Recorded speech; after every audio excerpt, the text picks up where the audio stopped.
You feel it, don't you? That creeping sense of just checking out at work. It's back, but this isn't the same quiet quitting trend we saw a few years ago. In 2025, it's different. Millions are mentally clocking out, not because they're lazy, but because they feel completely and utterly trapped. This is a silent rebellion, born from a unique set of modern pressures, and it's about to change the workplace as we know it. So, stick around, because we're going to break down what's really going on, why it's happening now, and what it all means for you. Chapter 1: The Great Entrapment. Why quitting isn't an option. So, what makes 2025 so different? In a word, entrapment. A few years back, during the Great Resignation, if you were unhappy at work, the solution was simple: quit and get a better job. For a moment, employees held the power, but that moment is over. Welcome to the era of the Great Entrapment, and it's fueling a new, more desperate wave of disengagement. The first wall of this trap is the shaky economy. The job market has cooled significantly. Layoffs have been on the rise across the tech, retail, and finance sectors. Hiring has also slowed, creating a great freeze where companies aren't firing, but they aren't really hiring either. This has left the job market feeling stagnant, with fewer open positions and more competition for the ones that do exist. That safety net of easily finding a new, better-paying job? For millions, it's gone. It's no surprise that recent surveys show a significant number of full-time employees, about 27%, feel professionally stuck in their current jobs, specifically because of these economic factors. They're staying, not out of loyalty, but out of fear. The second wall of the trap is the end of employee leverage. As the job market tightened, companies saw their chance to reclaim control. We're seeing this most clearly with aggressive return-to-office mandates. While attitudes vary, some surveys from the last year indicated a strong push from CEOs for a full return to the office within the next few years. Companies are openly tying promotions, raises, and even job security to showing up in person. But here's the thing: data shows this isn't really about a boost in productivity. In many cases, these strict RTO policies are just leading to more employee complaints and a major drop in morale. The message it sends is loud and clear: we don't trust you.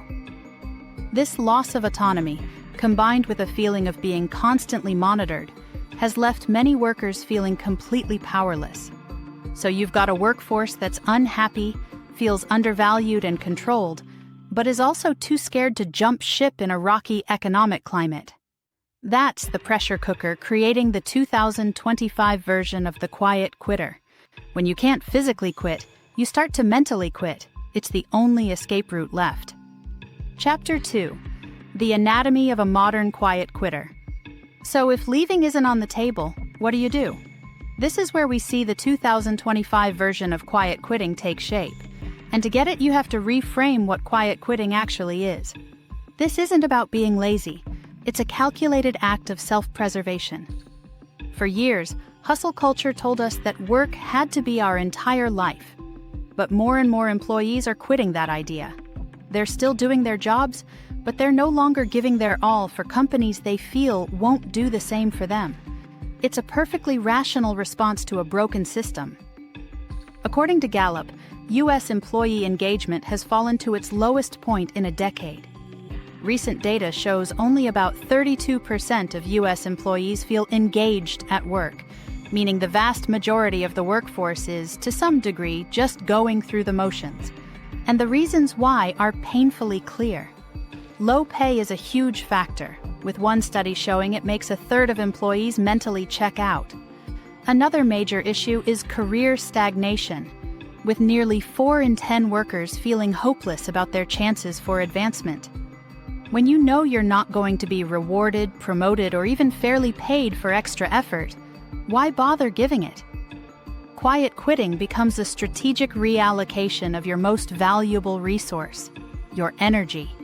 You stop pouring it into a company that doesn't value it and start investing it back into your own life, your health, and your family. But there's a more explosive evolution of this trend bubbling to the surface: revenge quitting. This isn't quiet at all. It's when an employee's resentment over feeling trapped and mistreated boils over, leading them to resign abruptly, often with the goal of deliberately disrupting the employer and shining a light on unfair treatment. This trend is a direct protest against toxic workplaces, broken promises, and feeling stuck.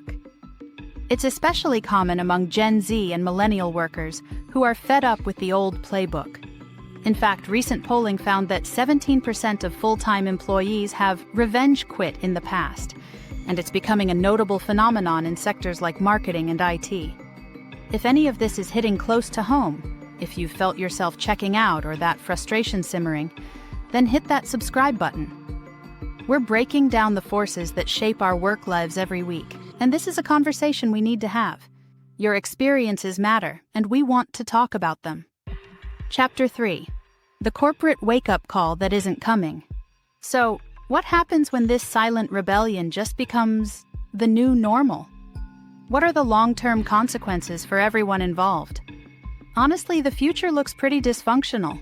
You'd think that widespread disengagement would be a massive wake-up call for corporations. But many companies are operating under a productivity illusion.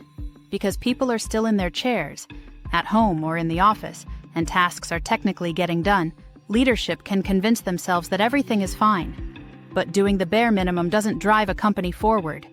Quiet quitters are hitting their targets, but they're not innovating. They aren't collaborating with any real energy. They aren't the ones bringing fresh ideas to the table.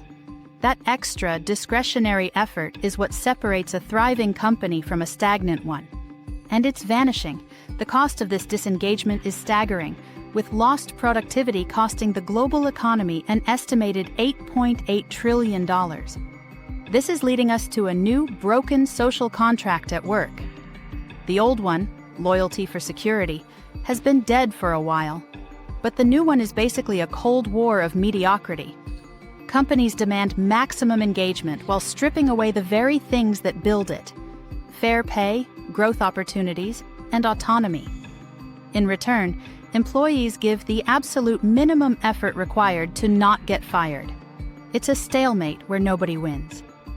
Workers stay in jobs that leave them unfulfilled and burned out, while companies face a slow, creeping decline in innovation and morale.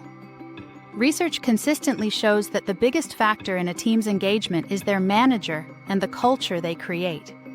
Employees are desperate for meaningful work, psychological safety, and leaders who treat them with basic respect. And yet many organizations are still focused on surface-level perks and top-down rules, instead of addressing these fundamental human needs. The real question for 2025 is whether companies will finally be forced to adapt. Will they realize you can't mandate passion? Or will they just accept this new normal of widespread apathy, creating a corporate world that feels less like a vibrant ecosystem and more like a landscape of zombies, quietly going through the motions? So, let's put it all together. The return of quiet quitting in 2025 isn't some big mystery. It's the logical result of a workforce feeling trapped by economic instability and disempowered by a corporate culture that's taking back control. It has evolved from a quiet personal act of self-preservation into a much louder, more defiant protest we're now seeing with revenge quitting. Ultimately, it signals a complete breakdown in the relationship between employees and employers, creating a dysfunctional stalemate that's bad for everyone. We've talked a lot about the problem and the future it's building, but it also brings up a question for every single person watching. The real question in 2025 isn't just about quiet quitting. It's about what we're all quietly quitting for. By setting these new boundaries at work, what are you reclaiming in your own life? Let me know down in the comments. And if you want to keep exploring the future of work, be sure to check out our video on the rise of AI in the workplace. Thanks for watching.